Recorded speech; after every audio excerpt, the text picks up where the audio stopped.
Kita mau ditabrakan sama Malaysia. Kita sahabat sama Malaysia. Kita satu rumpun. Oke, lanjut kabar yang cukup greget nih bos. Nah, jadi baru-baru ini Indonesia kembali diramaikan dengan dua kabar besar dari dunia pertahanan dan geopolitik nih bos. Nah, yang pertama nanti kabar datang langsung dari pidato Pak Presiden Prabowo dalam sidang tahunan MPR, DPR, dan DPD pada 15 Agustus 2025 kemarin bos. Di mana dalam momen penting itu, ternyata beliau pun blak-blakan dengan menyatakan bahwa ada adu domba asing kepada Malaysia dan Indonesia. Ia bahkan menyinggung isu klasik perbatasan dengan Malaysia di kawasan Ambalat bos. Dan ucapan ini pun sontak jadi sorotan, apalagi menyangkut kedaulatan dan hubungan dengan negara tetangga. Nah loh, lantas bagaimanakah pernyataan lengkap beliau setelah ini kita kupas? Kemudian gak berhenti di situ saja bos. Kabar kedua nanti datang dari pemerintah yang kini resmi telah menetapkan anggaran pertahanan di tahun depan, tahun 2026. Jumlahnya pun bukan kaleng-kaleng. Anggaran yang ditetapkan pun tembus, naik dari APBN 2025 yaitu nanti mencapai mencapai angka 185 triliun rupiah. Bahkan Menkeu, Menteri Keuangan juga menjelaskan untuk apa sajakah anggaran ini disiapkan. Seperti dikatakan, salah satunya adalah untuk pengadaan pesawat bos. Nah lantas, untuk apa sajakah itu? Penasaran beritanya? Cus! Mari kita kupas berita lengkapnya satu per satu bosku. Oke, kabar pertama yang cukup greget nih bos. Kali ini datang dari pernyataan Pak Prabowo tentang batas Malaysia, di mana batas ini pun sepertinya mengarah ke batas Ambalat. Bahkan beliau mengingatkan jangan mau diadu domba oleh asing karena Indonesia Malaysia adalah bangsa serumpun yang bersahabat. Mantap, jos. Kita sahabat sama Malaysia. Kita satu rumpun. Nah, jadi awalnya dalam pidato beliau di sidang tahunan DPR, MPR, dan DPD pada Jumat 15 Agustus 2025 kemarin, awalnya Pak Prabowo menegaskan nih bahwa kita semua tahu perang itu destruktif bos, alias menghancurkan. Makanya beliau bilang ia menganut prinsip satu musuh terlalu banyak, 1000 kawan terlalu sedikit. Sebuah kalimat yang dari dulu sering kita dengar dari omongan Pak Prabowo ya kan? Kita harus hindari perang. Karena itu, politik luar negeri yang saya jalankan dan saya umumkan adalah politik 1000 kawan terlalu sedikit, satu lawan terlalu banyak. Pak Prabowo pun juga menekankan bahwa Indonesia bakal terus berada pada posisi bebas aktif bos, tidak berpihak pada blok manapun, dan akan selalu mengedepankan penyelesaian damai. Ia menilai sikap ini penting untuk menjaga stabilitas kawasan, terutama dengan negara-negara tetangga. Katanya kita ingin damai dengan semua orang dan dengan tetangga-tetangga kita. Katanya kita ingin menyelesaikan semua permasalahan. Nah, pidato selanjutnya berikutnya adalah poin pentingnya bos. Lanjut beliau pun menyinggung garis perbatasan maritim dengan tetangga kita Malaysia yang sepertinya ini maksudnya adalah garis Ambalat. Nah loh, gimana tuh pernyataan beliau? Kita mau ditabrakan sama Malaysia. Di Veda et Impera itu selalu ada. Oke, jadi terkait masalah perbatasan yang baru-baru ini menyeruak, beliau katakan masalah itu adalah warisan dari kolonialis alias penjajah. Menurutnya pihak kolonialis Belanda dan Inggris datang waktu itu membagi wilayah sesuka hati.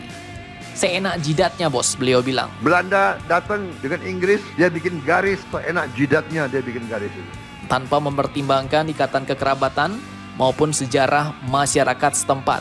Dan kemudian ia katakan bahwa yang sekarang repot adalah kita. Kita mau ditabrakkan sama Malaysia.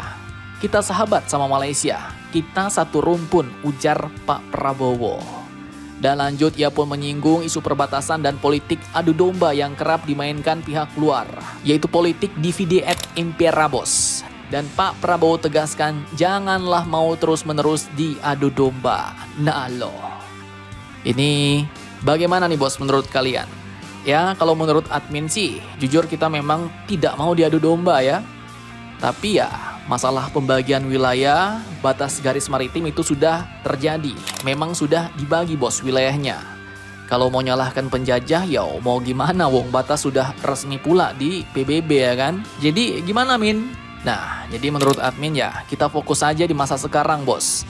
Intinya ya, adalah bagaimana kita mempertahankan apa yang sudah dibagi dan resmi menjadi punya kita. Jadi jangan jauh-jauh berpikir kita mau mengembalikan kejayaan Nusantara seperti Majapahit dan Sriwijaya dulu ya kan. Tak perlu sampai ke sana, bos. Tak perlu seperti Tiongkok yang menginginkan Laut Cina Selatan. Tapi ya, lebih baik sekarang kita tegaskan dan pertahankan apa yang menjadi milik kita. Apa yang sudah kita dapatkan secara resmi. Jangan lagi mau diambil oleh orang lain ya kan. Seperti contohnya dulu, Pulau Sipadan dan Ligitan. Jangan sampailah hal seperti itu terulang lagi. Punya kita diambil pula sama orang lain.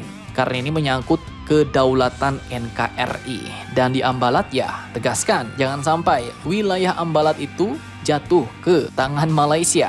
Karena kalau itu jatuh, bisa saja kemudian mereka lanjut memperluasnya ke wilayah yang lain, bos. Kalau menurut kalian bagaimana nih? Apakah sekarang kita masih diadu domba asing? Apakah terkait Indonesia dan Malaysia? Di Ambalat sekarang kita masih termasuk diadu domba asing? Silahkan kalian cocor-bacor di kolom komentar, bos.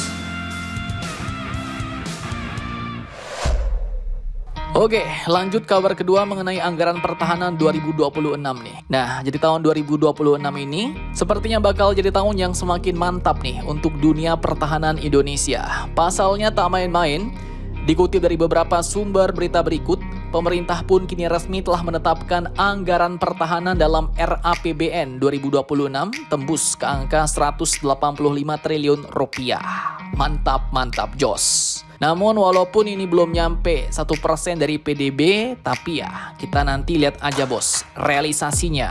Karena yang tahun 2025 ini aja outlooknya malah nyampe ke angka 245 triliun bos. Padahal anggaran awalnya ditetapkan 166 triliun rupiah. Jadi naik hampir 80 triliun. Sehingga ya bisa saja nanti anggaran pertahanan 2026 yang angkanya mencapai 185 triliun ini outlooknya juga bisa naik bos. Tergantung realisasinya. Nah lanjut, Menteri Keuangan Ibu Sri Mulyani mengatakan bahwa anggaran ini akan digunakan mulai dari untuk pemeliharaan kapal perang dan kapal angkatan laut sampai dengan alat-alat peluncur milik TNI. Kemudian tidak berhenti di situ saja, juga bakal ada pengadaan sekaligus penggantian pesawat-pesawat yang sudah uzur bos. Plus penambahan batalion dan kodam baru untuk memperkuat struktur pertahanan darat. Kemudian katanya juga ada kendaraan tempur dan kendaraan taktis juga masuk daftar nih bos. Jadi bukan cuma nambah yang baru, tapi juga untuk merawat dan memperkuat armada yang sudah ada. Lengkap dengan dukungan alutsista dan non-alutsista supaya TNI makin siap tempur. Ibu Sri Mulyani pun menegaskan bahwa ini semua sesuai dengan konsep pertahanan semesta yang ditekankan oleh Pak Presiden. Jadi intinya bukan sekedar belanja-belanja alutsista, tapi juga mau memastikan setiap lini pertahanan Indonesia semakin solid dan rapat untuk menghadapi ancaman. Nah, mantap jos. Jadi bagaimana menurut kalian tentang rancangan anggaran pertahanan 2026 ini? Apakah sudah cocok? Jangan lupa komentar, tetaplah kalian barbar dan jangan santuy terus demi Indonesia tangguh. Salam Indomax Indo Magazines.